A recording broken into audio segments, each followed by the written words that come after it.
दोस्तों स्वागत है एक होर वीडियो रिपोर्ट ਦੇ ਵਿੱਚ ਚੈਨਲ ਰਿਤੇਸ਼ ਲੱਖੀ ਅਨਪਲੱਗਡ ਤੇ ਅੱਜ ਦੀ ਮੈਂ ਆਪਣੀ ਇਸ ਰਿਪੋਰਟ ਨੂੰ ਕੱਲ ਦੀ ਆਪਣੀ ਉਸ ਰਿਪੋਰਟ ਤੋਂ ਅੱਗੇ ਤੋਰਾਂਗਾ ਜਿਸ ਵਿੱਚ ਮੈਂ ਗੱਲ ਕੀਤੀ ਸੀ ਕਾਮਰੇਡ ਬਲਵਿੰਦਰ ਸਿੰਘ ਸੰਧੂ ਹੋਣਾ ਦੇ ਕਤਲ ਹੱਤਿਆਕਾਂਡ ਦੀ ਜੋ ਕਿ ਸਰਹੱਦੋਂ ਪਾਰ ਪਾਕਿਸਤਾਨ ਦੀ ਆਈਐਸਆਈ ਦੇ ਇਸ਼ਾਰੇ ਉੱਤੇ ਕਰਵਾਇਆ ਗਿਆ ਇੱਕ ਹੱਤਿਆਕਾਂਡ ਸੀ। ਇਸ ਦੇ ਵਿੱਚ ਗੈਂਗਸਟਰ ਸੁਖ ਭਿਖਾਰੀਵਾਲ ਨੂੰ ਵਰਤਿਆ ਗਿਆ, ਉਸ ਦੇ ਸ਼ਾਰਪ ਸ਼ੂਟਰਸ ਵੱਲੋਂ ਇਸ ਵਾਰਦਾਤ ਨੂੰ ਅੰਜਾਮ ਦਿੱਤਾ ਗਿਆ। ਇਸ ਤੋਂ ਪਹਿਲਾਂ ਵੀ ਹਿੰਦੂ ਲੀਡਰ ਨੂੰ ਟਾਰਗੇਟ ਕੀਤਾ ਗਿਆ ਸੀ। ਸਾਲ 2020 ਦੇ ਵਿੱਚ ਇਹ ਸਾਰੀਆਂ ਘਟਨਾਵਾਂ ਹੋਈਆਂ, ਸਾਰੇ ਵੇਰਵੇ ਮੈਂ ਦੇ ਰੱਖੇ ਨੇ। ਜਦੋਂ ਗੈਂਗਸਟਰ ਸੁਖ ਭਿਖਾਰੀਵਾਲ ਨੂੰ ਦੁਬਈ ਤੋਂ ਫੜ ਕੇ ਵਾਪਸ ਲਿਆਂਦਾ ਜਾਂਦਾ ਹੈ, ਉਸ ਤੋਂ ਪੁੱਛਗਿੱਛ ਹੁੰਦੀ ਹੈ। ਉਸ ਤੋਂ ਕੁਝ ਮਹੀਨੇ ਬਾਅਦ ਇੱਕ ਹੋਰ ਬਹੁਤ ਵੱਡੇ ਘਟਨਾ ਤੇ ਕਾਂਡ ਦਾ ਖੁਲਾਸਾ ਪੰਜਾਬ ਦੇ ਵਿੱਚ ਹੋਇਆ ਸੀ, ਮੋਹਾਲੀ ਦੇ ਵਿੱਚ ਹੋਇਆ ਸੀ। ਇੱਕ ਬਹੁਤ ਵੱਡੀ ਵਾਰਦਾਤ ਸੀ ਜੋ ਕਿ ਗੈਂਗਸਟਰ ਸੁਖ ਭਿਖਾਰੀਵਾਲ ਦੇ ਨਾਲ ਜੁੜਦੀ ਹੈ। ਜਿਸ ਤਰੀਕੇ ਨਾਲ ਵਿਦੇਸ਼ਾਂ ਦੇ ਵਿੱਚ ਬੈਠੀਆਂ ਜਾਂ ਪਾਕਿਸਤਾਨ ਤੋਂ ਆਪਰੇਟ ਕਰ ਰਹੀ ਆਈਐਸਆਈ ਵਰਗੀਆਂ ਏਜੰਸੀਆਂ ਗੈਂਗਸਟਰਸ ਨੂੰ ਟਾਰਗੇਟਡ ਕਿਲਿੰਗਸ ਲਈ ਕਈ ਸਾਲਾਂ ਵਰਤਦੀਆਂ ਆਈਆਂ ਜਾਂ ਉਹਨਾਂ ਨੂੰ ਬਹੁਤ ਹੀ ਕਾਮਯਾਬੀ ਦੇ ਨਾਲ ਉਹਨਾਂ ਨੇ ਆਪਣੇ ਕੁਝ ਮਨਸੂਬਿਆਂ ਦੀ ਪੂਰਤੀ ਲਈ ਇਸਤੇਮਾਲ ਕਰ ਲਿਆ। ਉਸੇ ਤਰੀਕੇ ਨਾਲ ਸਥਾਨਕ ਪੱਧਰ ਤੇ ਵੀ ਲੋਕ ਇਹਨਾਂ ਗੈਂਗਸਟਰਾਂ ਦੀ ਵਰਤੋਂ ਜਾਂ ਤਾਂ ਆਪਣੇ ਨਿੱਜੀ ਰੰਜਿਸ਼ਾਂ ਨੂੰ ਪੂਰਾ ਕਰਨ ਲਈ ਕਰਦੇ ਨੇ ਜਾਂ ਫਿਰ ਆਪਣੇ ਉਹਨਾਂ ਝਗੜਿਆਂ ਦੇ ਵਿੱਚ ਸੈਟਲਮੈਂਟ ਕਰਵਾਉਣ ਲਈ ਜਾਂ ਕੰਪਰੋਮਾਈਜ਼ ਸਟ੍ਰਾਈਕ ਕਰਾਉਣ ਲਈ ਇਹਨਾਂ ਗੈਂਗਸਟਰਾਂ ਦੀ ਵਰਤੋਂ ਕਰਦੇ ਨੇ। ਇੱਕ ਬਹੁਤ ਕਾਮਨ ਪਲੇਸ ਗੱਲਬਾਤ ਹੈ ਪਿੰਡਾਂ ਦੇ ਵਿੱਚ ਵਿਆਹ ਸ਼ਾਦੀਆਂ ਦੇ ਝਗੜਿਆਂ ਤੋਂ ਲੈ ਕੇ ਜ਼ਮੀਨ ਜਾਇਦਾਦਾਂ ਦੇ ਝਗੜਿਆਂ ਤੱਕ ਉਹਨਾਂ ਨੂੰ ਨਿਪਟਾਉਣ ਲਈ ਕਈ ਗੈਂਗਸਟਰ ਵਿਚੌਲਗੀ ਕਰਦੇ ਨੇ ਤੇ ਉਸ ਦੀ ਐਵਜ਼ ਦੇ ਵਿੱਚ ਲੱਖਾਂ ਲੱਖਾਂ ਰੁਪਇਆ ਲਿਆ ਜਾਂਦਾ ਹੈ। ਇੱਕ ਲੰਬੀ ਚੌੜੀ ਲਿਸਟ ਹੈ ਗੈਂਗਸਟਰਾਂ ਦੀ ਜੋ ਕਿ ਅੱਜ ਬਹੁਤ ਵੱਡੇ ਕਈ ਸੋਸ਼ਲ ਐਕਟਿਵਿਸਟ ਵੀ ਬਣੇ ਘੁੰਮ ਰਹੇ ਨੇ, ਲੇਕਿਨ ਉਹਨਾਂ ਦੀ ਰੋਜ਼ੀ ਰੋਟੀ ਉਹਨਾਂ ਦੇ ਨਾਲ ਉਹ ਜਿਹੜਾ ਪੂਰਾ ਸਿਸਟਮ ਚੱਲਦਾ ਹੈ। ਗੈਂਗਸਟਰਾਂ ਦੀ ਕਈ ਗੱਡੀਆਂ ਚੱਲਦੀਆਂ ਨੇ, ਹਥਿਆਰਬੰਦ ਲੋਕ ਚੱਲਦੇ ਨੇ, ਉਹ ਸਾਰੇ ਇਸੇ ਵਾਸਤੇ ਚੱਲਦੇ ਨੇ ਕਿਉਂਕਿ ਉਹਨਾਂ ਦਾ ਖਰਚਾ ਪਾਣੀ ਜੋ ਵੀ ਸਿਸਟਮ ਹੁੰਦਾ ਹੈ ਉਹ ਇਸੇ ਤਰੀਕੇ ਦੀਆਂ ਡੀਲਸ ਦੇ ਵਿੱਚੋਂ ਆਉਂਦਾ ਹੈ। ਬਹੁਤ ਸੇ ਐਸੇ ਗੈਂਗਸਟਰ ਨੇ ਜੋ ਕਿ ਸੁਪਾਰੀ ਜਾਂ ਕੰਟਰੈਕਟ ਕਿਲਿੰਗਸ ਦਾ ਕੰਮ ਚੁੱਕਦੇ ਸਨ, ਜਿਨ੍ਹਾਂ ਵਿੱਚੋਂ ਸੁਖ ਭਿਖਾਰੀਵਾਲ ਇੱਕ ਸੀ। ਗੈਂਗਸਟਰ ਸੁਖ ਭਿਖਾਰੀਵਾਲ ਅਤੇ ਉਸ ਦੇ ਸ਼ਾਰਪ ਸ਼ੂਟਰਸ ਵੱਲੋਂ 2018 ਦੇ ਵਿੱਚ ਇੱਕ ਬਹੁਤ ਵੱਡੀ ਵਾਰਦਾਤ ਨੂੰ ਅੰਜਾਮ ਦਿੱਤਾ ਗਿਆ ਸੀ। ਖੁਲਾਸਾ ਇਸ ਦਾ ਅਕਤੂਬਰ 2020 ਵਿੱਚ ਉਸ ਵਕਤ ਹੋਇਆ ਜਦੋਂ ਸੁਖ ਭਿਖਾਰੀਵਾਲ ਅਜੇ ਦੁਬਈ ਦੇ ਵਿੱਚ ਸੀ। ਇਸ ਤੋਂ ਕੁਝ ਮਹੀਨੇ ਬਾਅਦ ਸੁਖ ਭਿਖਾਰੀਵਾਲ ਨੇ ਗ੍ਰਿਫਤਾਰ ਹੋਣਾ ਸੀ। ਦਿੱਲੀ ਪੁਲਿਸ ਦੇ ਆਪਰੇਸ਼ਨ ਸੈੱਲ ਵੱਲੋਂ ਹਿਜ਼ਬੁਲ ਮੁਜਾਹਿਦੀਨ ਦੇ ਲੋਕਾਂ ਨੂੰ ਫੜਿਆ ਜਾਣਾ, ਕੁਝ ਇੰਟਰਸੈਪਟਸ ਹੋਣਾ ਜਾਂ ਫਿਰ ਐਸੀ ਸੂਹ ਲੱਗ ਜਾਣਾ ਵੀ ਦੁਬਈ ਦੇ ਵਿੱਚ ਹੀ ਸੁਖ ਭਿਖਾਰੀਵਾਲ ਹੈ। ਇਹ ਕੁਝ ਗਤੀਵਿਧੀਆਂ ਸਨ ਜੋ ਕਿ ਅਕਤੂਬਰ ਦੇ ਆਖਰੀ ਤੇ 2021 ਦੇ ਸ਼ੁਰੂਆਤੀ ਕੁਝ ਮਹੀਨੇ ਜਾਂ ਹਫ਼ਤਿਆਂ ਦੌਰਾਨ ਹੋਈਆਂ, ਜਿਸ ਤੋਂ ਬਾਅਦ ਕਿ ਭਿਖਾਰੀਵਾਲ ਹੁਣ ਇਸ ਵਕਤ ਭਾਰਤ ਵਿੱਚ ਆ ਚੁੱਕਾ ਹੈ। ਲੇਕਿਨ ਉਸ ਦੇ ਭਾਰਤ ਆਉਣ ਤੋਂ ਬਾਅਦ ਦਿੱਲੀ ਤੋਂ ਬਾਅਦ ਪੰਜਾਬ ਦੇ ਵਿੱਚ ਵੀ ਉਸ ਤੋਂ ਪੁੱਛਗਿੱਛ ਕੀਤੀ ਗਈ ਹੈ। ਉਸਨੇ ਆਪਣਾ ਕਸੂਰ ਜਾਂ ਆਪਣੀ ਜਿਹੜੀ ਇਨਵੋਲਵਮੈਂਟ ਸੀ 2018 ਦੀ ਉਸ ਘਟਨਾ ਦੇ ਵਿੱਚ ਬੰਨੀ ਹੈ, ਜਿਸ ਦਾ ਮੈਂ ਜ਼ਿਕਰ ਪੂਰੇ ਵੇਰਵੇ ਦੇ ਨਾਲ ਅੱਜ ਤੁਹਾਡੇ ਸਾਹਮਣੇ ਕਰਨ ਜਾ ਰਿਹਾ ਹਾਂ। ਤਾਂ ਸ਼ੁਰੂਆਤ ਕਰਦਾ ਹੈ ਇਸ ਤੋਂ ਪਹਿਲਾਂ ਕਿ ਅਸੀਂ ਬਾਅਦ ਦੇ ਵਿੱਚ ਕੀ ਹੋਇਆ ਤੇ ਸੁਖ ਭਿਖਾਰੀਵਾਲ ਨੇ ਕੀ ਕੁਝ ਮੰਨਿਆ, ਉਸ ਉੱਤੇ ਆਈਏ। ਸਭ ਤੋਂ ਪਹਿਲਾਂ ਮੈਂ ਤੁਹਾਨੂੰ ਲੈ ਚੱਲਦਾ ਹਾਂ ਸਾਲ 2018 ਦੀ ਉਸ ਘਟਨਾ, ਉਸ ਵਾਰਦਾਤ ਦੇ ਉੱਤੇ। 21 ਸਤੰਬਰ 2018 ਨੂੰ ਇੱਕ ਬੜੀ ਵੱਡੀ ਵਾਰਦਾਤ ਹੁੰਦੀ ਹੈ। ਜ਼ੀਰੇ ਦਾ ਪਿੰਡ ਦੱਸਿਆ ਜਾਂਦਾ ਹੈ, ਪੰਡੋਰੀ ਖੱਤਰੀਆਂ।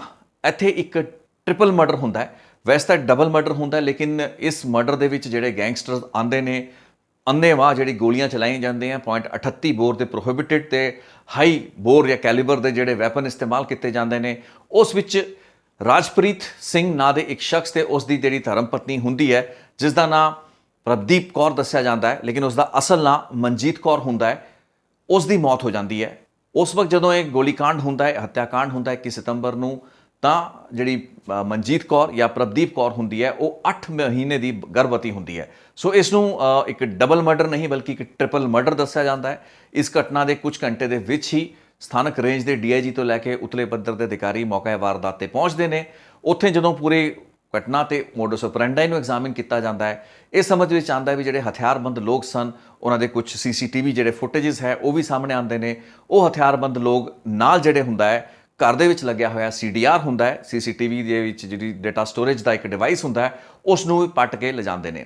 ਕਈ ਗੋਲੀਆਂ ਜਿਹੜੀਆਂ ਹੁੰਦੀਆਂ ਨੇ ਉਹ ਰਾਜਪ੍ਰੀਤ ਸਿੰਘ ਨੂੰ ਮਾਰੀਆਂ ਜਾਂਦੀਆਂ ਨੇ ਤੇ ਇਸ ਦੇ ਨਾਲ ਹੀ ਮਨਜੀਤ ਕੌਰ ਜਾਂ ਫਿਰ ਪ੍ਰਦੀਪ ਕੌਰ ਨੂੰ ਮਾਰੀਆਂ ਜਾਂਦੀਆਂ ਨੇ। ਇੱਕ ਹੀ ਮਹਿਲਾ ਹੈ, ਮੈਂ ਇਸ ਨੂੰ ਮਨਜੀਤ ਕੌਰ ਦੇ ਨਾਂ ਨਾਲੋਂ ਹੀ ਸੰਬੋਧਨ ਕਰਾਂਗਾ ਕਿਉਂਕਿ ਇਹ ਇਸ ਦਾ ਅਸਲੀ ਤੇ ਪੁਰਾਣਾ ਨਾਂ ਵੀ ਸੀ। ਸੋ ਕਹਾਣੀ ਇਹ ਆਉਂਦੀ ਹੈ, ਇੱਕ ਟ੍ਰਿਪਲ ਮਰਡਰ ਇਸ ਨੂੰ ਮੰਨਿਆ ਜਾਂਦਾ ਹੈ। ਉਸ ਤੋਂ ਬਾਅਦ ਪੁਲਿਸ ਦੀ ਤਫਤੀਸ਼ ਇਸ ਮਾਮਲੇ ਦੇ ਵਿੱਚ ਅੱਗੇ ਤੁਰਦੀ ਹੈ। ਕਈ ਮਹੀਨਿਆਂ ਤੱਕ ਇਸ ਪੂਰੇ ਮਾਮਲੇ ਦੇ ਵਿੱਚ ਕੋਈ ਸੁਰਾਗ ਨਹੀਂ ਲੱਗਦਾ, ਕੋਈ ਕਲੂ ਨਹੀਂ ਲੱਗਦਾ, ਲੇਕਿਨ ਜਿਹੜੀ ਪੁਲਿਸ ਦੀ ਸ਼ੱਕ ਦੀ ਸੂਈ ਹੁੰਦੀ ਹੈ ਇਸ ਨੂੰ ਇੱਕ ਪਰਿਵਾਰਿਕ ਲੜਾਈ ਝਗੜੇ ਜਾਂ ਇੱਕ ਰੰਜਿਸ਼ ਦੇ ਕੇਸ ਵਜੋਂ ਜ਼ਿਆਦਾ ਕੋਖਰੀ ਹੁੰਦੀ ਹੈ। ਹਾਲਾਂਕਿ ਇਸ ਕੇਸ ਦੇ ਵਿੱਚ ਗੈਂਗਸਟਰਾਂ ਤੇ ਪ੍ਰੋਹਿਬਿਟਡ ਵੈਪਨਸ ਦੀ ਵਰਤੋਂ ਕੀਤੀ ਗਈ ਹੁੰਦੀ ਹੈ। ਪੁਲਿਸ ਨੂੰ ਇਸ ਚੀਜ਼ ਦਾ ਪੂਰਾ ਸ਼ੱਕ ਹੁੰਦਾ ਹੈ ਵੀ ਜਿਹੜੇ ਵੀ ਗੈਂਗਸਟਰ ਇਹਦੇ ਪਿੱਛੇ ਹੈਗੇ ਨੇ ਉਹ ਕਾਫੀ ਜ਼ਿਆਦਾ ਵੈਲ ਆਰਮਡ ਸਨ, ਉਹਨਾਂ ਕੋਲ ਹਥਿਆਰ ਬਹੁਤ ਸੋਫਿਸਟੀਕੇਟਡ ਸਨ ਤੇ ਇਹ ਇੱਕ ਕੰਟਰੈਕਟ ਕਿਲਿੰਗ ਹੈ। ਇਹ ਚੀਜ਼ ਸਾਹਮਣੇ ਆ ਚੁੱਕੀ ਹੁੰਦੀ ਹੈ। ਇਸ ਦੇ ਤਹਿਤ ਹੀ ਜਿਹੜਾ ਰਾਜਪ੍ਰੀਤ ਸਿੰਘ ਹੁੰਦਾ ਹੈ ਉਸਦੇ ਭਰਾ ਤੇ ਉਸਦੀ ਭਰਜਾਈ ਤੇ ਉਹਨਾਂ ਦਾ ਜਿਹੜਾ ਬੇਟਾ ਹੁੰਦਾ ਹੈ ਯਾਨੀ ਕਿ ਰਾਜਪ੍ਰੀਤ ਦਾ ਭਤੀਜਾ ਹੁੰਦਾ ਹੈ, ਉਸ ਉੱਤੇ ਪੁਲਿਸ ਦੀ ਸ਼ੱਕ ਦੀ ਸੂਈ ਜਾਂਦੀ ਹੈ। ਇਸ ਕੇਸ ਦੇ ਵਿੱਚ ਜਿਹੜੀ FIR ਦਰਜ ਹੁੰਦੀ ਹੈ ਉਸ ਦੇ ਵਿੱਚ ਵੀ ਬਾਅਦ ਦੇ ਵਿੱਚ ਰਾਜਪ੍ਰੀਤ ਦੇ ਭਤੀਜੇ ਨੂੰ ਹੀ ਨਾਮਜ਼ਦ ਕਰਤਾ ਜਾਂਦਾ ਹੈ ਤੇ ਐਕਿਊਜ਼ਡ ਬਣਾਤਾ ਜਾਂਦਾ ਹੈ।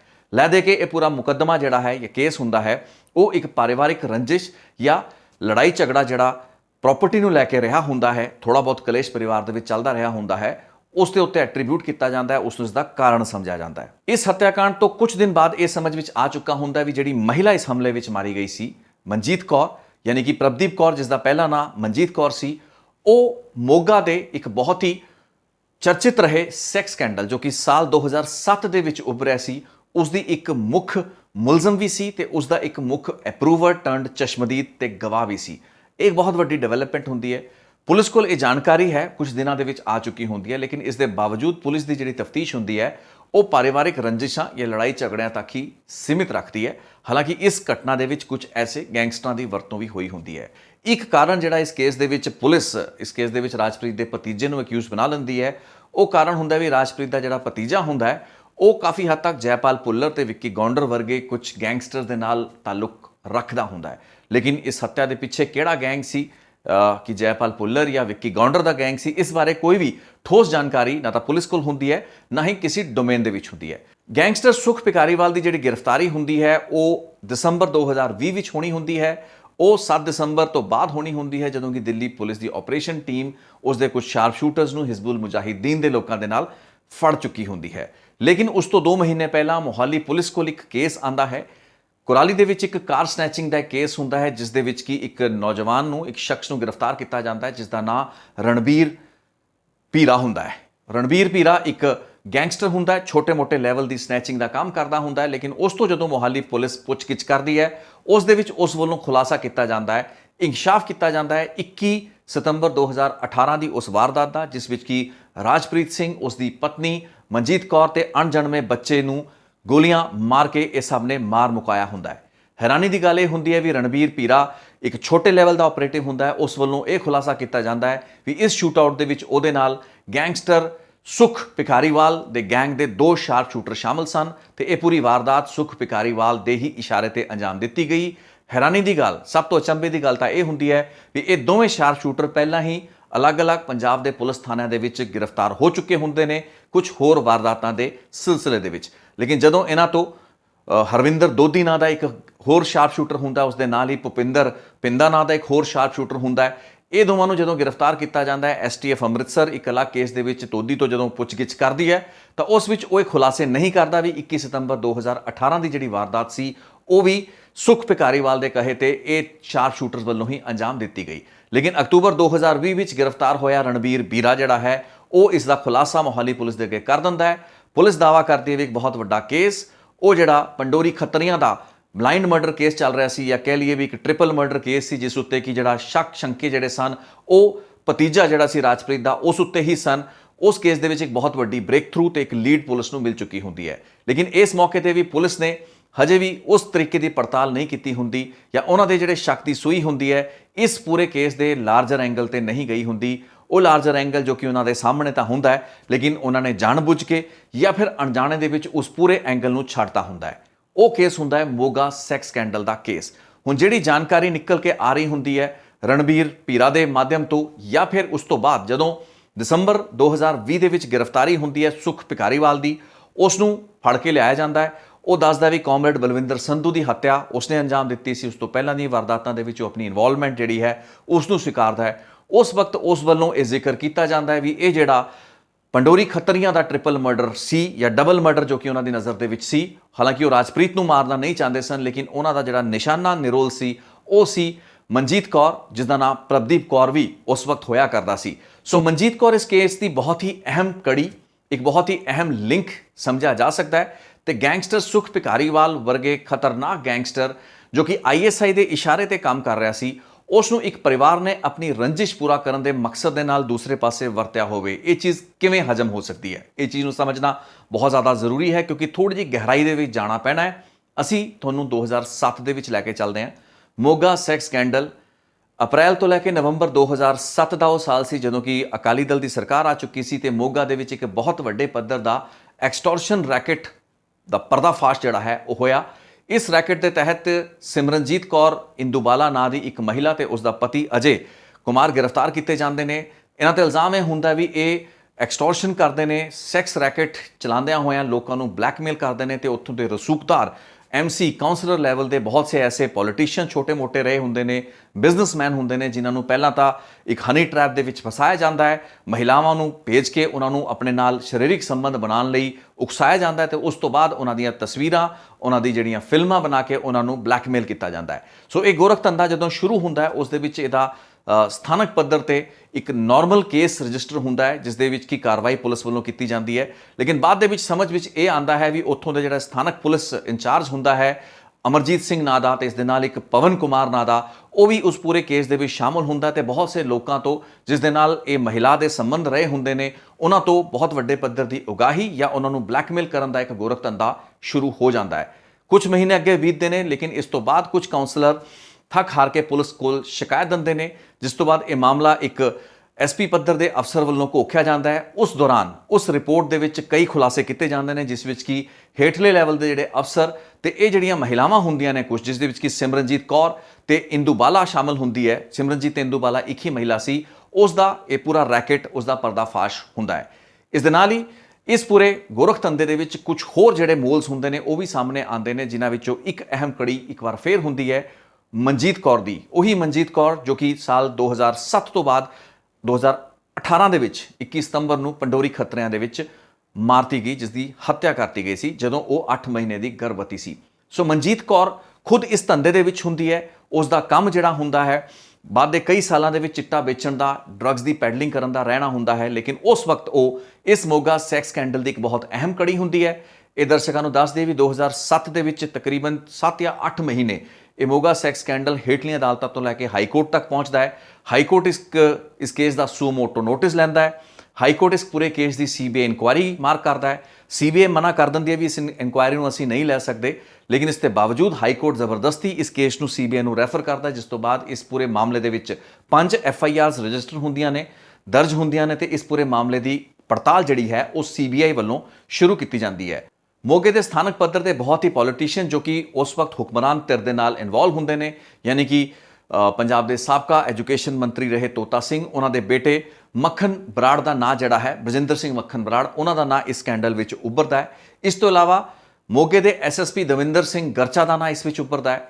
ਇੱਕ SP ਆਪਰੇਸ਼ਨਸ ਜਿਹੜੇ ਰਹੇ ਹੁੰਦੇ ਨੇ ਪਰਮਦੀਪ ਸਿੰਘ ਸੰਧੂ, ਉਹਨਾਂ ਦਾ ਨਾਂ ਇਸ ਪੂਰੇ ਕੇਸ ਵਿੱਚ ਉਛਲਦਾ ਹੈ ਤੇ ਉਹਨਾਂ ਨੂੰ ਬਾਅਦ ਦੇ ਵਿੱਚ ਇਹ ਸਾਰੇ ਲੋਕਾਂ ਨੂੰ ਕੇਸਾਂ ਦੇ ਵਿੱਚ ਨਾਮਜ਼ਦ ਕੀਤਾ ਜਾਂਦਾ ਹੈ। ਇਸ ਤੋਂ ਇਲਾਵਾ ਅਮਰਜੀਤ ਤੇ ਪਵਨ ਕੁਮਾਰ, ਇਹ ਜਿਹੜੇ ਦੋਵੇਂ ਪੁਲਿਸ ਅਫਸਰ ਹੁੰਦੇ ਨੇ, ਇੱਕ SHO ਹੁੰਦਾ ਬਾਅਦ ਦੇ ਵਿੱਚ DSP ਬਣਿਆ ਤੇ ਦੂਸਰਾ ਸਬ ਇੰਸਪੈਕਟਰ ਹੁੰਦਾ ਹੈ। ਸੋ ਇਹ 5 ਐਸੇ ਲੋਕ ਇਨਵੋਲਵ ਹੁੰਦੇ ਨੇ ਜਿਨ੍ਹਾਂ ਵਿੱਚ ਪੋਲੀਟੀਸ਼ੀਅਨਸ ਵੀ ਹੁੰਦੇ ਨੇ, ਪੁਲਿਸ ਅਫਸਰ ਵੀ ਹੁੰਦੇ ਨੇ ਤੇ ਇਹਨਾਂ ਤੋਂ ਇਲਾਵਾ ਵੀ ਕਈ ਐਕਿਊਜ਼ਡ ਹੁੰਦੇ ਨੇ। ਇਹ ਪੂਰਾ ਮਾਮਲਾ ਬਹੁਤ ਉੱਤੇ ਤੱਕ ਪਹੁੰਚ ਚੁੱਕਾ ਹੁੰਦਾ ਤੇ ਇਸ ਮਾਮਲੇ ਦੇ ਵਿੱਚ FIRਾਂ ਦੇ ਤਹਿਤ CBI ਇਸ ਪੂਰੇ ਮਾਮਲੇ ਦੀ ਜਾਂਚ ਕਰਦਾ ਹੈ, ਕੋਕ ਕਰਦਾ ਹੈ। 2009 ਦੇ ਵਿੱਚ ਪਰਮਦੀਪ ਸੰਧੂ, ਦਵਿੰਦਰ ਗਰਚਾ ਉਹਨਾਂ ਨੂੰ ਗ੍ਰਿਫਤਾਰ ਵੀ ਕੀਤਾ ਜਾਂਦਾ ਹੈ, ਬਾਕਾਇਦਾ ਉਹਨਾਂ ਤੋਂ ਕਸਟੋਡੀਅਲ ਇੰਟਰੋਗੇਸ਼ਨ ਕੀਤੀ ਜਾਂਦੀ ਹੈ। ਇੱਕ ਬਹੁਤ ਲੰਬਾ ਚੌੜਾ ਕੇਸ ਚੱਲਦਾ ਹੈ। ਸੋ 2012 ਆਉਂਦਿਆਂ ਇਸ ਕੇਸ ਦੇ ਵਿੱਚ ਕੁਝ ਕੇਸਾਂ ਦਾ ਨਿਪਟਾਰਾ ਹੋ ਜਾਂਦਾ ਹੈ। ਪਹਿਲੇ ਕੇਸ ਦੇ ਵਿੱਚ ਜਿਹੜੀ ਕਿਰਨ ਇੰਦੂਬਾਲਾ ਨਾਂ ਦੀ ਇੱਕ ਮਹਿਲਾ ਹੁੰਦੀ ਹੈ, ਉਸ ਨੂੰ ਤੇ ਉਸਦੇ ਪਤੀ ਨੂੰ ਸਜ਼ਾ ਹੁੰਦੀ ਹੈ ਇਮੋਰਲ ਟ੍ਰੈਫਿਕਿੰਗ ਐਕਟ ਦੇ ਤਹਿਤ, ਕਿਉਂਕਿ ਇੱਕ ਬਲੈਕਮੇਲਿੰਗ ਦਾ ਮਾਮਲਾ ਹੁੰਦਾ, ਵੱਖ-ਵੱਖ ਧਾਰਾਵਾਂ ਲੱਗੀਆਂ ਹੁੰਦੀਆਂ ਨੇ। ਲੇਕਿਨ ਜਿਹੜਾ ਵੱਡਾ ਤੇ ਸੈਂਸਿਟਿਵ ਕੇਸ ਹੁੰਦਾ ਹੈ ਜੋ ਕਿ ਮੋਗਾ ਸੈਕਸ ਸਕੈਂਡਲ ਦੇ ਨਾਂ ਨਾਲੋਂ ਜਾਣਿਆ ਜਾਂਦਾ ਹੁੰਦਾ, ਜਿਸ ਵਿੱਚ ਕਿ ਮੱਖਣ ਬਰਾੜ ਤੋਂ ਥੱਲੇ ਜਿਹੜੇ ਅਫਸਰ ਇਨਵੋਲਵ ਹੁੰਦੇ ਨੇ, ਗਰਚਾ ਜਾਂ ਉਹ ਸਾਰੇ ਜਿਹੜੇ ਅਫਸਰਾਂ ਦੀ ਕਥਿਤ ਇਨਵੋਲਵਮੈਂਟ ਆ ਰਹੀ ਹੁੰਦੀ ਹੈ, ਉਹ ਸਾਰੇ ਇਨਵੋਲਵ ਹੁੰਦੇ ਨੇ। ਉਹ ਕੇਸ ਅੱਜ ਤੱਕ ਵੀ ਜਾਰੀ ਹੈ। ਉਸ ਕੇਸ ਨੂੰ CBI ਪਰਸੂ ਕਰਦੀ ਹੈ। ਕੇਸ ਦੇ ਵਿੱਚ ਚਾਰਜ ਸ਼ੀਟਾਂ ਵਗੈਰਾ ਇਹ ਲੋਕਾਂ ਦੇ ਖਿਲਾਫ ਫਾਈਲ ਕੀਤੀਆਂ ਜਾਂਦੀਆਂ ਨੇ। ਅਦਾਲਤਾਂ ਦੇ ਵਿੱਚ ਅੱਜ ਵੀ ਇਹ ਮੁਕੱਦਮਾ ਪੈਂਡਿੰਗ ਹੈ। ਹੁਣ ਮੈਂ ਤੁਹਾਨੂੰ ਦੁਬਾਰਾ ਲੈ ਕੇ ਆਵਾਂਗਾ 2018 ਦੀ ਉਸ ਘਟਨਾ, ਉਸ ਵਾਰਦਾਤ ਤੇ 21 ਸਤੰਬਰ ਜਦੋਂ ਕਿ ਪੰਡੋਰੀ ਖੱਤਰੀਆਂ ਵਿੱਚ ਉਹ ਮਰਡਰ ਹੋਇਆ। ਇਹ ਜਿਹੜੀ ਮਨਜੀਤ ਕੌਰ ਮਹਿਲਾ ਹੁੰਦੀ ਹੈ, ਇਸ ਦਾ ਤੇ ਰਾਜਪ੍ਰੀਤ ਦੀ ਜਿਹੜੀ ਸ਼ਾਦੀ ਹੁੰਦੀ ਹੈ ਉਹ ਇੱਕ ਕਾਫੀ ਵਿਵਾਦਿਤ ਜਿਹੜੀ ਸ਼ਾਦੀ ਰਹੀ ਹੁੰਦੀ ਹੈ। ਰਾਜਪ੍ਰੀਤ ਦਾ ਪਰਿਵਾਰ, ਉਸਦੇ ਭਰਾ ਭਰਜਾਈ ਨੂੰ ਇਹ ਜਿਹੜਾ ਰਿਸ਼ਤਾ ਹੈ ਸ਼ੁਰੂ ਤੋਂ ਹੀ ਉਸ ਤੋਂ ਦਿੱਕਤ ਵੀ ਹੁੰਦੀ ਹੈ, ਲੇਕਿਨ ਰਾਜਪ੍ਰੀਤ ਦੇ ਜਿਹੜੇ ਮਾਤਾ ਪਿਤਾ ਹੁੰਦੇ ਨੇ ਕਿਸੇ ਤਰੀਕੇ ਨਾਲ ਇਸ ਮਹਿਲਾ ਮਨਜੀਤ ਕੌਰ ਨੂੰ ਅਪਣਾ ਲੈਂਦੇ ਨੇ। ਮਨਜੀਤ ਕੌਰ ਦਾ ਪਹਿਲਾਂ ਇੱਕ ਹੋਰ ਵਿਆਹ ਹੋ ਚੁੱਕਾ ਹੁੰਦਾ ਜਿੱਥੋਂ ਉਸਦੇ ਇੱਕ ਬੇਟਾ ਤੇ ਬੇਟੀ ਪਹਿਲਾਂ ਹੁੰਦੇ ਨੇ, ਲੇਕਿਨ ਇਹ ਤੱਥਾਂ ਨੂੰ ਉਸਦੇ ਰਾਜਪ੍ਰੀਤ ਦੇ ਮਾਤਾ ਪਿਤਾ ਤੋਂ ਛੁਪਾਇਆ ਜਾਂਦਾ ਹੈ। ਵਿਆਹ ਤੋਂ ਬਾਅਦ ਕਿਸੇ ਤਰੀਕੇ ਨਾਲ ਇਹ ਸਾਰਾ ਪਰਿਵਾਰ ਇਕੱਠਾ ਰਹਿਣ ਦੀ ਕੋਸ਼ਿਸ਼ ਕਰਦਾ ਹੈ, ਲੇਕਿਨ ਵਿਆਹ ਤੋਂ ਕੁਝ ਮਹੀਨੇ ਬਾਅਦ ਹੀ ਰਾਜਪ੍ਰੀਤ ਆਪਣੇ ਭਰਾ ਨਾਲੋਂ ਅਲੱਗ ਰਹਿਣ ਲੱਗਦਾ ਹੈ। ਰਾਜਪ੍ਰੀਤ ਤੇ ਉਸਦੀ ਪਤਨੀ ਮਨਜੀਤ ਕੌਰ ਆਪਣੇ ਮਾਤਾ ਪਿਤਾ ਨਾਲ ਰਹਿ ਰਹੇ ਹੁੰਦੇ ਨੇ। ਕੁਝ ਮਹੀਨੇ ਦੇ ਅੰਤਰਾਲ ਤੋਂ ਬਾਅਦ ਹੀ ਉਸਦੇ ਮਾਤਾ ਪਿਤਾ ਦੀ ਸੰਦਿਗਧ ਹਾਲਾਤ ਦੇ ਵਿੱਚ ਮੌਤ ਹੋ ਜਾਂਦੀ ਹੈ। ਹਾਲਾਂਕਿ ਉਹ ਇੱਕ ਨੈਚੁਰਲ ਮੌਤ ਹੁੰਦੀ ਹੈ, ਲੇਕਿਨ ਉਸ ਦੇ ਪਿੱਛੇ ਦੇ ਕਾਰਨਾਂ ਉੱਤੇ ਹਮੇਸ਼ਾ ਹੀ ਸੰਸਾ ਬਣਿਆ ਰਿਹਾ। ਸੋ ਰਾਜਪ੍ਰੀਤ ਦੇ ਮਾਤਾ ਪਿਤਾ ਦੀ ਮੌਤ ਹੋ ਜਾਂਦੀ ਹੈ। ਇਸ ਦੌਰਾਨ ਉਹਨਾਂ ਦੀ ਕਾਫੀ ਸਾਰੀ ਜਿਹੜੀ ਪ੍ਰਾਪਰਟੀ ਹੁੰਦੀ ਹੈ, ਕਿਉਂਕਿ ਇੱਕ ਚੰਗਾ ਪਰਿਵਾਰ ਹੁੰਦਾ ਹੈ, ਪੈਸੇ ਪੱਖੋਂ ਇਹਨਾਂ ਨੂੰ ਕੋਈ ਜ਼ਿਆਦਾ ਪ੍ਰੋਬਲਮ ਹੁੰਦੀ ਨਹੀਂ। ਕਾਫੀ ਜ਼ਮੀਨ ਇਹਨਾਂ ਕੋਲ ਹੁੰਦੀ ਹੈ, ਕਈ ਇਹਨਾਂ ਕੋਲ ਪ੍ਰਾਪਰਟੀਜ਼ ਚੰਡੀਗੜ੍ਹ ਦੇ ਵਿੱਚ ਹੁੰਦੀਆਂ ਨੇ। ਸੋ ਉਹ ਸਾਰੀਆਂ ਪ੍ਰਾਪਰਟੀਜ਼ ਨੂੰ ਵੀ ਆਪਣੇ ਮਾਤਾ ਪਿਤਾ ਦੇ ਜਿਉਂਦੇ ਰਹਿੰਦਿਆਂ ਹੋਇਆਂ ਹੀ ਇਹਨਾਂ ਵੱਲੋਂ ਵੇਚਤਾ ਜਾਂਦਾ ਹੈ ਤੇ ਵੇਚ ਕੇ ਕਾਫੀ ਜਿਹੜਾ ਪੈਸਾ ਹੈ ਉਸ ਨੂੰ ਇੱਧਰ ਉੱਧਰ ਖਰਚ ਕੀਤਾ ਜਾਂਦਾ ਹੈ। ਇਹ ਸਾਰੀਆਂ ਗਤੀਵਿਧੀਆਂ ਦੇ ਚੱਲਦਿਆਂ ਹੋਇਆਂ ਸਾਲ 2018 ਆਉਂਦਾ ਹੈ, ਜਦੋਂ ਕਿ ਰਾਜਪ੍ਰੀਤ ਤੇ ਉਸ ਦੀ ਪਤਨੀ ਹੀ ਬਚਦੇ ਨੇ ਤੇ ਸਮਝਿਆ ਜਾਂਦਾ ਵੀ ਬਹੁਤ ਸਾਲਾਂ ਦੇ ਵਕਫੇ ਤੋਂ ਬਾਅਦ ਮਨਜੀਤ ਕੌਰ ਜਿਹੜੀ ਹੈ ਉਹ ਪ੍ਰੈਗਨੈਂਟ ਹੁੰਦੀ ਹੈ। 8 ਮਹੀਨੇ ਦੀ ਉਹ ਗਰਭਵਤੀ ਹੁੰਦੀ ਹੈ, ਲੇਕਿਨ ਇਸੇ ਦੌਰਾਨ ਉਹ ਜਿਹੜੀ ਸੁਪਾਰੀ ਜਾਂ ਕੰਟਰੈਕਟ ਹੈ ਉਹਨਾਂ ਦੀ ਮੌਤ ਦਾ ਉਹ ਦਿੱਤਾ ਜਾਂਦਾ ਹੈ। ਹੁਣ ਇਹ ਜਿਹੜਾ ਕੰਟਰੈਕਟ ਹੁੰਦਾ ਹੈ ਇਹ ਸੁਖ ਪਿਕਾਰੀਵਾਲ ਦੇ ਗੈਂਗ ਨੂੰ ਦਿੱਤਾ ਗਿਆ। ਸੁਖ ਪਿਕਾਰੀਵਾਲ ਦੇ ਗੈਂਗ ਨੂੰ ਜਿਹੜਾ ਸੁਪਾਰੀ ਜਾਂ ਕੰਟਰੈਕਟ ਦਿੱਤਾ ਗਿਆ ਸੀ ਉਹ ਮਨਜੀਤ ਕੌਰ ਯਾਨੀ ਕਿ ਪ੍ਰਦੀਪ ਕੌਰ ਦੇ ਨਾਂ ਨਾਲੋਂ ਉਹ ਰਹਿ ਰਹੀ ਸੀ। ਉਸੇ ਨਾਂ ਨਾਲੋਂ ਉਸਨੇ ਰਾਜਪ੍ਰੀਤ ਦੇ ਨਾਲ ਸ਼ਾਦੀ ਕੀਤੀ ਸੀ, ਉਸ ਦੀ ਮੌਤ ਲਈ ਦਿੱਤਾ ਗਿਆ ਸੀ। ਇਹ ਵੀ ਸਮਝ ਵਿੱਚ ਆਉਂਦਾ ਵੀ 21 ਸਤੰਬਰ ਦੀ ਘਟਨਾ ਤੋਂ ਤਕਰੀਬਨ 3 ਹਫ਼ਤੇ ਪਹਿਲਾਂ ਇਹ ਜਿਹੜੇ ਸ਼ਾਰਪ ਸ਼ੂਟਰ ਹੁੰਦੇ ਨੇ ਇਹਨਾਂ ਦੇ ਘਰ ਕੁਝ ਇਲੈਕਟ੍ਰੀਸ਼ੀਅਨ ਜਾਂ ਮਕੈਨਿਕ ਵਗੈਰਾ ਬਣ ਕੇ ਆਉਂਦੇ ਨੇ। ਉਸ ਵਕਤ ਇਹਨਾਂ ਦੇ ਘਰ ਮਨਜੀਤ ਕੌਰ ਦੇ ਨਾਲ ਕੁਝ ਹੋਰ ਮਹਿਲਾਵਾਂ ਹੁੰਦੀਆਂ ਨੇ, ਨੌਕਰ ਚਾਕਰ ਹੁੰਦੇ ਨੇ ਤੇ ਉਸ ਵਕਤ ਉਹ ਆਪਣੀ ਇਸ ਵਾਰਦਾਤ ਨੂੰ ਅੰਜਾਮ ਨਹੀਂ ਦੇ ਸਕਦੇ। ਇसी ਘਟਨਾਕ੍ਰਮ ਯਾਨੀ ਸਤੰਬਰ 2018 ਦੇ ਵਿੱਚ ਹੀ 2 ਐਸੀਆਂ ਇੰਪੋਰਟੈਂਟ ਤਾਰੀਖਾਂ ਜਿਹੜੀਆਂ ਹੁੰਦੀਆਂ ਨੇ CBI ਦੇ ਉਸ ਕੇਸ ਦੇ ਵਿੱਚ ਪੈਣੀਆਂ ਹੁੰਦੀਆਂ ਨੇ। ਮਨਜੀਤ ਕੌਰ ਇਸ ਕੇਸ ਦੇ ਵਿੱਚ ਇਹ ਮੰਨਿਆ ਜਾਂਦਾ ਹੈ, ਅਖਬਾਰਾਂ ਦੇ ਹਵਾਲਿਆਂ ਤੋਂ ਵੀ ਇਸ ਕੇਸ ਦੇ ਵਿੱਚ ਅਪਰੂਵਰ ਬਣ ਚੁੱਕੀ ਸੀ, ਲੇਕਿਨ ਜਿਹੜੇ CBI ਦੇ ਵਕੀਲਾਂ ਨਾਲ ਮੇਰੀ ਗੱਲ ਹੋਈ ਹੈ ਉਹਨਾਂ ਦੇ ਮੁਤਾਬਿਕ ਸ਼ਾਇਦ ਇਸ ਦੇ ਵਿੱਚ ਕੁਝ ਸੰਸਾ ਹੈ ਮਨਜੀਤ ਕੌਰ ਅਪਰੂਵਰ ਸੀ ਜਾਂ ਨਹੀਂ ਸੀ, ਕਿਉਂਕਿ ਅਖਬਾਰਾਂ ਨੇ ਲਿਖਿਆ ਹੈ ਵੀ ਮਨਜੀਤ ਕੌਰ ਅਪਰੂਵਰ ਇਸ ਕੇਸ ਵਿੱਚ ਬਣ ਗਏ ਸੀ। ਲੇਕਿਨ ਇसी ਕੇਸ ਦੇ ਵਿੱਚ ਇੱਕ ਹੋਰ ਕੇਸ ਸੀ ਜਿਹੜਾ ਕਰਨਾਲ, 5 ਜਿਹੜੇ ਕੇਸਿਸ ਦੀ ਮੈਂ ਜ਼ਿਕਰ ਕੀਤਾ CBI ਦੇ ਕੋਲ ਰਜਿਸਟਰ ਸਨ। ਇੱਕ ਕਰਨਾਲ ਦੇ ਵਿੱਚ ਵੀ ਜਿਹੜੀ ਹਾਈ ਕੋਰਟ ਸੀ ਉਸਨੇ ਕਰਨਾਲ ਦੇ ਵਿੱਚ ਵੀ ਕੇਸ ਜਿਹੜਾ ਰਜਿਸਟਰ ਕੀਤਾ ਜਾਂਦਾ ਉਸ ਨੂੰ ਵੀ CBI ਨੂੰ ਰੈਫਰ ਕੀਤਾ ਸੀ। ਉਸ ਦੇ ਵਿੱਚ ਇੱਕ ਮਾਈਨਰ ਲੜਕੀ ਮਨਪ੍ਰੀਤ ਕੌਰ ਜਿਸ ਨੂੰ ਕਿ ਦੇਹ ਵਪਾਰ ਦੇ ਵਿੱਚ ਇਹ ਮਹਿਲਾਵਾਂ ਜਾਂ ਇਹ ਜਿਹੜਾ ਗੈਂਗ ਸੀ ਇਸਨੇ ਜ਼ਬਰਦਸਤੀ ਧੱਕਿਆ ਸੀ, ਉਸ ਮਹਿਲਾ ਦੇ ਨਾਲ ਇੱਕ ਰੇਪ ਜਿਹੜਾ ਸੀ ਉਹ ਕਰਨਾਲ ਦੇ ਵਿੱਚ ਕੀਤਾ ਗਿਆ ਸੀ। ਉਸ ਕੇਸ ਦੇ ਵਿੱਚ ਮਨਪ੍ਰੀਤ ਕੌਰ ਜਿਹੜੀ ਸੀ ਉਹ ਅਪਰੂਵਰ ਬਣੀ ਸੀ। ਸੋ ਮਨਜੀਤ ਕੌਰ ਇਸ ਕੇਸ ਦੀ ਇੱਕ ਅਹਿਮ ਚਸ਼ਮਦੀਦ ਗਵਾਹ ਸੀ, ਉਹ ਇੱਕ ਮੁਲਜ਼ਮ ਵੀ ਸੀ। ਸਮਝ ਵਿੱਚ ਆ ਰਿਹਾ ਵੀ ਸ਼ਾਇਦ ਉਹ CBI ਦੀ ਅਪਰੂਵਰ ਵੀ ਬਣ ਚੁੱਕੀ ਸੀ। ਸੋ ਕੀ ਮਨਜੀਤ ਕੌਰ ਇੱਕ ਐਸਾ ਖਤਰਾ ਸੀ? ਉਹ ਮੋਗਾ ਸੈਕਸ ਸਕੈਂਡਲ ਜਿਸ ਵਿੱਚ ਕਿ ਬਹੁਤ ਹੀ ਪ੍ਰਭਾਵਸ਼ਾਲੀ ਤੇ ਰਸੂਖਦਾਰ ਮੋਗੇ ਦੇ ਪੁਲਿਸ ਅਫਸਰ ਇਨਵੋਲਵਡ ਰਹੇ, ਹੇਠਲੇ ਪੱਧਰ ਤੋਂ ਲੈ ਕੇ ਥੱਲੜੇ ਰੈਂਕਸ ਤੋਂ ਲੈ ਕੇ ਉਤਲੇ SSP ਜਾਂ DIG ਦੇ ਪੱਧਰ ਦੇ ਰੈਂਕਸ ਤੱਕ। ਇਸ ਦੇ ਨਾਲ ਹੀ ਸਿਆਸੀ ਘਰਾਣਿਆਂ ਦੇ ਕੁਝ ਲੋਕ ਵੀ ਇਨਵੋਲਵ ਰਹੇ। ਕੀ ਉਹਨਾਂ ਕੋਲ ਇੱਕ ਵੱਡਾ ਮੋਟਿਵ ਨਹੀਂ ਹੋ ਸਕਦਾ ਕਿ ਜਿਹੜੇ ਗੈਂਗਸਟਰ ਨੂੰ ISI ਵਰਗੀਆਂ ਏਜੰਸੀਆਂ ਵਰਤ ਰਹੀਆਂ ਨੇ ਉਹਨਾਂ ਗੈਂਗਸਟਰਾਂ ਜਾਂ ਉਹਨਾਂ ਗੈਂਗਸ ਦੇ ਜ਼ਰੀਏ ਹੀ ਇਹ ਕੰਟਰੈਕਟ ਕਿਲਿੰਗਸ ਦੀ ਪੂਰੀ ਵਾਰਦਾਤ ਨੂੰ ਅੰਜਾਮ ਦਵਾਇਆ ਜਾਵੇ? ਇਹ ਇੱਕ ਉਹ ਥਿਉਰੀ ਹੈ ਜਿਸ ਵਿੱਚ ਕਿ ਮੈਂ ਚਾਹਾਂਗਾ ਇਸ ਵੱਲ ਜ਼ਰੂਰ ਧਿਆਨ ਦਿੱਤਾ ਜਾਵੇ, ਕਿਉਂਕਿ ਮੇਰੀ ਸੂਚਨਾ ਦੇ ਜਾਣਕਾਰੀ ਦੇ ਮੁਤਾਬਕ ਸੁਖ ਪਿਕਾਰੀਵਾਲ ਵੱਲੋਂ ਇਹ ਪੂਰੀ ਗੱਲਬਾਤ ਜਿਹੜੀ ਹੈ ਉਸ ਵੱਲੋਂ ਜਦੋਂ ਇਹ ਪੂਰਾ ਖੁਲਾਸੇ ਕੀਤੇ ਗਏ ਸੀ, ਬਹੁਤ ਸੀ ਡਿਟੇਲਸ ਐਸੀਆਂ ਸਨ ਜੋ ਕਿ ਇਸ ਕੇਸ ਦੇ ਵਿੱਚ ਉਹਨਾਂ ਨੂੰ ਇਗਨੋਰ ਕੀਤਾ ਗਿਆ। ਪੁਲਿਸ ਦੀ ਜਿਹੜੀ ਤਫਤੀਸ਼ ਸੀ ਉਹ ਉਸ 21 ਸਤੰਬਰ ਦੇ ਮਰਡਰ ਕੇਸ ਦੇ ਵਿੱਚ ਪਰਿਵਾਰਿਕ ਝਗੜੇ, ਰੰਜਿਸ਼ ਤੇ ਆਪਸੀ ਖਹਿਬਾਜ਼ੀ ਤੱਕ ਹੀ ਸੀਮਿਤ ਰਹੀ, ਜਦੋਂ ਕਿ ਇਸ ਦਾ ਵੱਡਾ ਜਿਹੜਾ ਐਂਗਲ ਸੀ ਉਹ ਮੋਗਾ ਸੈਕਸ ਸਕੈਂਡਲ ਦੇ ਨਾਲ ਜੁੜਦਾ ਵੀ ਸੀ, ਜੁੜ ਸਕਦਾ ਵੀ ਹੈ। ਇਸ ਮਾਮਲੇ ਦੀ ਜਿਹੜੀ ਕੋਖ ਸੀ ਉਹ ਹੋਣੀ ਬੰਦੀ ਸੀ, ਕਿਉਂਕਿ ਸੁਖ ਪਿਕਾਰੀਵਾਲ ਅਜੇ ਵੀ ਪੁਲਿਸ ਕਸਟਡੀ ਦੇ ਵਿੱਚ ਹੈ। ਸੋ ਸੁਖ ਪਿਕਾਰੀਵਾਲ ਨੂੰ ਇਹ ਜਿਹੜੀ ਸੁਪਾਰੀ, ਇਹ ਕੰਟਰੈਕਟ ਕਿਸਨੇ ਦਿੱਤਾ ਸੀ? $1 ਮਿਲੀਅਨ ਕੁਐਸਚਨ ਹੈ। ਅਜੇ ਤੱਕ ਪੁਲਿਸ ਜਾਂ ਜਿਹੜੀ ਤਫਤੀਸ਼ ਹੈ ਉਸ ਦੇ ਵਿੱਚ ਇਹ ਪੁਖਤਾ ਤਰੀਕੇ ਨਾਲ ਸਥਾਪਿਤ ਨਹੀਂ ਹੋ ਪਾਇਆ ਹੈ ਕਿ ਰਾਜਪ੍ਰੀਤ ਦੇ ਪਰਿਵਾਰ ਜਾਂ ਫਿਰ ਉਸਦੇ ਭਤੀਜੇ ਜਿਸਦੇ ਕਿ ਗੈਂਗਸਟਰਾਂ ਦੇ ਨਾਲ ਲਿੰਕੇजेस ਵੀ ਸਨ, ਲੇਕਿਨ ਉਹਨਾਂ ਕੋਲ ਕੋਈ ਐਡਾ ਵੱਡਾ ਮੋਟਿਵ ਨਹੀਂ ਸੀ ਇਹਨਾਂ ਦੇ ਪਰਿਵਾਰ ਨੂੰ ਮਰਵਾਉਣ ਦਾ ਤੇ ਉਸ ਵਿੱਚ ਵੀ ਐਡੀ ਵੱਡੀ ਵਾਰਦਾਤ ਨੂੰ ਅੰਜਾਮ ਦਿਵਾਉਣ ਦਾ, ਐਡੇ ਵੱਡੇ ਗੈਂਗਸਟਰ ਦੇ ਜ਼ਰੀਏ ਉਸ ਵਾਰਦਾਤ ਨੂੰ ਅੰਜਾਮ ਦਿਵਾਉਣ ਦਾ। ਲੇਕਿਨ ਦੂਸਰੇ ਪਾਸੇ ਇਹ ਜਿਹੜੀ ਮਹਿਲਾ ਸੀ ਇਹ ਕੋਈ ਸਾਧਾਰਨ ਮਹਿਲਾ ਨਹੀਂ ਸੀ। ਇਹ ਮਹਿਲਾ ਜੋ ਕਿ 8 ਮਹੀਨੇ ਦੀ ਗਰਭਵਤੀ ਸੀ, ਰਾਜਪ੍ਰੀਤ ਦੀ ਪਤਨੀ ਸੀ, ਪਰਿਵਾਰ ਦੇ ਵਿੱਚ ਕਲੇਸ਼ ਸੀ, ਵਿਵਾਦ ਸੀ, ਇਹ ਵੈਲ ਫੈਕਟ ਸੀ। ਲੇਕਿਨ ਇਸ ਦੇ ਨਾਲ ਹੀ ਇਹ ਮਹਿਲਾ ਦੀ ਜਿਹੜੀ ਗਵਾਹੀਆਂ ਹੈਗੀਆਂ ਨੇ ਉਹ ਵਿਸ਼ੇਸ਼ CBI ਅਦਾਲਤਾਂ ਦੇ ਵਿੱਚ ਉਹਨਾਂ ਦਿਨਾਂ ਦੇ ਵਿੱਚ ਚੱਲ ਰਹੀਆਂ ਸਨ ਜਿਸ ਦੌਰਾਨ ਇਹ ਹੱਤਿਆਕਾਂਡ ਨੂੰ ਅੰਜਾਮ ਦਿੱਤਾ ਗਿਆ। ਇਹ ਵੀ ਦੱਸਦੀ ਵੀ ਮਨਜੀਤ ਕੌਰ ਆਪਨੇ ਆਖਰੀ ਕੁਝ ਸਾਲਾਂ ਦੇ ਦੌਰਾਨ ਚਿੱਟੇ ਦੇ ਵਪਾਰ ਦੇ ਵਿੱਚ ਵੀ ਇਨਵੋਲਵ ਰਹੀ। ਉਸ ਦੀ ਬਹੁਤ ਸੀ ਇਨਵੋਲਵਮੈਂਟ ਐਸੀ ਗਤੀਵਿਧੀਆਂ ਵਿੱਚ ਰਹੀ ਜਿਸ ਉੱਤੇ ਕਿ ਉਸਦੇ ਪਰਿਵਾਰ ਜਾਂ ਰਾਜਪ੍ਰੀਤ ਦੇ ਪਰਿਵਾਰ ਨੂੰ ਬਹੁਤ ਜ਼ਿਆਦਾ ਇਤਰਾਜ਼ ਹਮੇਸ਼ਾ ਤੋਂ ਹੀ ਰਿਹਾ। ਲੇਕਿਨ ਕੁਝ ਕਾਰਨ ਰਹੇ ਹੋ ਸਕਦੇ ਨੇ ਜਦੋਂ ਰਾਜਪ੍ਰੀਤ ਨੇ ਆਪਣੀ ਧਰਮ ਪਤਨੀ ਦੀਆਂ ਇਹਨਾਂ ਸਾਰੀਆਂ ਜਿਹੜੀਆਂ ਗਤੀਵਿਧੀਆਂ ਸਨ ਉਹਨਾਂ ਨੂੰ ਅੱਖੋਂ ਪਰੋਖੇ ਕੀਤਾ, ਇਗਨੋਰ ਕੀਤਾ। ਲੇਕਿਨ ਉਸ ਦੀ ਮੌਤ ਜਿਸ ਦੇ ਕਾਰਨ ਹੀ ਸ਼ਾਇਦ ਰਾਜਪ੍ਰੀਤ ਤੇ ਉਸ ਅਣਜਨਮੇ ਬੱਚੇ ਦੀ ਵੀ ਮੌਤ ਹੋਈ, ਉਹ ਇੱਕ ਬਹੁਤ ਵੱਡੀ ਵਾਰਦਾਤ ਸੀ, ਇੱਕ ਬਹੁਤ ਵੱਡਾ ਗੈਂਗਸਟਰ ਦੇ ਪਿੱਛੇ ਸੀ। ਲੇਕਿਨ ਇੱਕ ਉਸ ਤੋਂ ਵੀ ਵੱਡੀ ਸਾਜ਼ਿਸ਼ ਉਸ ਦੇ ਪਿੱਛੇ ਹੋ ਸਕਦੀ ਹੈ ਜੋ ਕਿ ਅਜੇ ਤੱਕ ਬੇਨਕਾਬ ਨਹੀਂ ਹੋਈ ਹੈ। ਸੋ ਸੁਖ ਪਿਕਾਰੀਵਾਲ ਦਾ ਜਦੋਂ ਜ਼ਿਕਰ ਆਇਆ ਸੀ, ਉਸ ਨੂੰ ਜਦੋਂ ਸਮਝਣ ਦਾ ਜਾਂ ਸਟੱਡੀ ਕਰਨ ਦਾ, ਉਸ ਦੀ ਗੁਨਾਹ ਦੀ ਇੱਕ ਜਿਹੜੀ ਫਹਿਰਿਸਤ ਸੀ ਉਹਨੂੰ ਮੌਕਾ ਮਿਲਿਆ ਤਾਂ ਇਹ ਕੇਸ ਸਾਹਮਣੇ ਆਇਆ ਤੇ ਜਦੋਂ ਤਾਰਾਂ ਜੁੜੀਆਂ ਤਾਂ ਇਹ ਮਾਮਲਾ ਮੋਗਾ ਦੇ ਉਸ ਸੈਕਸ ਸਕੈਂਡਲ ਨਾਲ ਜੁੜਿਆ ਜਿਸ ਵਿੱਚ ਕਿ ਬਹੁਤ ਹੀ ਪਾਵਰਫੁਲ ਜਿਹੜੇ ਲੋਕ ਰਸੂਖਦਾਰ ਲੋਕ ਹੈਗੇ ਨੇ, ਬਹੁਤ ਹੀ ਜ਼ਿਆਦਾ ਸੰਸਾਧਨਾਂ ਵਾਲੇ ਲੋਕ ਹੈਗੇ ਨੇ, ਉਹ ਇਨਵੋਲਵ ਰਹੇ ਹੈਗੇ ਨੇ। ਤੇ ਇਹ ਵੀ ਸਮਝ ਵਿੱਚ ਆਉਂਦਾ ਵੀ ਇਸ ਤਰੀਕੇ ਦੇ ਜਿੰਨੇ ਵੀ ਗਵਾਹ ਚਸ਼ਮਦੀਦ ਜਾਂ ਅਕਿਊਜ਼ ਟਰਨਡ ਅਪਰੂਵਰ ਮਨਪ੍ਰੀਤ ਕੌਰ ਵਰਗੇ ਜਾਂ ਫਿਰ ਮਨਜੀਤ ਕੌਰ ਵਰਗੇ ਰਹੇ ਹੋ ਸਕਦੇ ਨੇ, ਇਹਨਾਂ ਨੂੰ ਕਾਫੀ ਖਤਰਾ ਵੀ ਸੀ ਤੇ ਇਹ ਕਾਫੀ ਹੱਦ ਤੱਕ ਹੋ ਸਕਦਾ ਹੈ ਆਪਣੀ ਇਸ ਪੋਜੀਸ਼ਨ ਦਾ ਨਾਜਾਇਜ਼ ਫਾਇਦਾ ਵੀ ਉਠਾਉਂਦੇ ਰਹੇ ਹੋਣ। ਸੋ ਇਸ ਕਿਸਮ ਦੇ ਕਈ ਮੋਟਿਵ ਹੋ ਸਕਦੇ ਨੇ। ਬਹਰਹਾਲ ਇਹ ਮਾਮਲਾ ਪੁਲਿਸ ਦੀ ਜਾਂਚ ਪੜਤਾਲ ਦਾ ਵਿਸ਼ਾ ਹੈ, ਕਿਉਂਕਿ ਜ਼ਿਆਦਾ ਪੰਡੋਰੀ ਖੱਤਰੀਆਂ ਦੀ ਉਸ ਹੱਤਿਆਕਾਂਡ ਦੀ ਤਫਤੀਸ਼ ਬਾਰੇ ਮੈਂ ਹੋਰ ਜ਼ਿਆਦਾ ਕੁਝ ਨਹੀਂ ਪੜ੍ਹ ਪਾਇਆ। 2018 ਦੇ ਵਿੱਚ ਕੁਝ ਅਖਬਾਰਾਂ ਨੇ ਇਸ ਕੇਸ ਨੂੰ ਟੇਕਅਪ ਕੀਤਾ, ਖਬਰਾਂ ਬਹੁਤ ਵੱਡੀ ਵਾਰਦਾਤ ਸੀ, ਖਬਰਾਂ ਛਪੀਆਂ। ਉਸ ਤੋਂ ਬਾਅਦ ਮੋਹਾਲੀ ਦੇ ਵਿੱਚ ਅਕਤੂਬਰ 2020 ਦੇ ਵਿੱਚ ਇਸ ਕੇਸ ਦੀ ਪੂਰੀ ਗੁੱਥੀ ਸੁਲਝਣ ਦਾ ਦਾਅਵਾ ਮੋਹਾਲੀ ਪੁਲਿਸ ਨੇ ਕਰਤਾ। ਨਾ ਤਾਂ ਮੋਹਾਲੀ ਪੁਲਿਸ ਨੂੰ ਇਸ ਗਹਿਰਾਈ ਦਾ ਪਤਾ ਸੀ, ਤੇ ਜੇ ਪੁਲਿਸ ਕਸਟਡੀ ਦੇ ਵਿੱਚ ਸੁਖ ਭਿਖਾਰੀਵਾਲ ਤੇ ਉਸਦੇ ਹੋਰ ਜਿੰਨੇ ਵੀ ਸ਼ਾਰਪ ਸ਼ੂਟਰ ਜੋ ਕਿ ਇਸ ਵਕਤ ਪੁਲਿਸ ਦੀਆਂ ਹਿਰਾਸਤਾਂ ਵਿੱਚ ਜਾਂ ਜੇਲ੍ਹਾਂ ਵਿੱਚ ਹੈਗੇ ਨੇ, ਉਹਨਾਂ ਵੱਲੋਂ ਖੁਲਾਸੇ ਕੀਤੇ ਵੀ ਗਏ, ਉਹਨਾਂ ਨੂੰ ਕਿਸ ਹੱਦ ਤੱਕ ਗੰਭੀਰਤਾ ਨਾਲ ਲੈ ਕੇ ਕੀ ਕੁਝ ਹੋਰ ਵੱਡੇ ਮਗਰਮੱਛ ਨੇ ਜਿਨ੍ਹਾਂ ਤੱਕ ਹੱਥ ਪਾਇਆ ਜਾਣਾ ਚਾਹੀਦਾ ਸੀ, ਪਾਇਆ ਜਾ ਸਕਦਾ ਸੀ, ਜੋ ਨਹੀਂ ਪੈ ਸਕਿਆ, ਜਾਂ ਫਿਰ ਇਹ ਵਾਕਈ ਇੱਕ ਪਰਿਵਾਰਿਕ ਰੰਜਿਸ਼ ਦਾ ਕੇਸ ਸੀ ਜਿਵੇਂ ਕਿ ਪੁਲਿਸ ਦੱਸ ਰਹੀ ਹੈ।